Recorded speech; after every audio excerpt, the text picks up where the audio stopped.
আসসালামু আলাইকুম। যারা তোমরা ইউনিভার্সিটি এমনি প্রস্তুতি নিচ্ছ তাদের রিটেনের জন্য একটা ছোট ম্যাথ, এটা হয়তো এমসিকিউতে চলে আসতে পারে। তো একটা বস্তু 50 নিউটন বল দ্বারা পশ্চিম দিকে, 20 নিউটন বল দ্বারা উত্তর দিকে টানা হচ্ছে, লব্ধি বলের মান কত?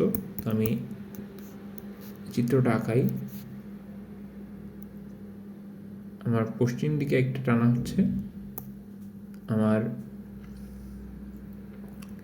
উত্তর দিকে টানা হচ্ছে। তো আমার লব্ধি বলটা এর মাঝামাঝি হবে, এর মধ্যবর্তী অ্যাঙ্গেল 90 ডিগ্রি। তো R is equal to 50 square plus 20 square, এটা হলো আমার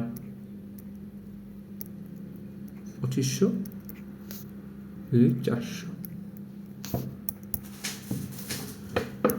আমি এখানে যদি 100 কমন নিয়ে নিই তো হবে 25 প্লাস 4, তো হবে 10√29। ওকে,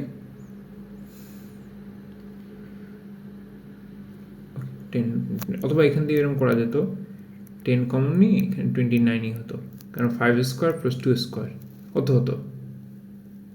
10 স্কোয়ার যদি আমি বাইরে কমন নিতাম, রুট করতাম, তাহলে 5 স্কোয়ারের রুট হলো 25, 2 স্কোয়ার রুট হলো 4, তো 29ই হতো। এখান দিয়ে করা যেত, একটু কমপ্লেক্স না করে।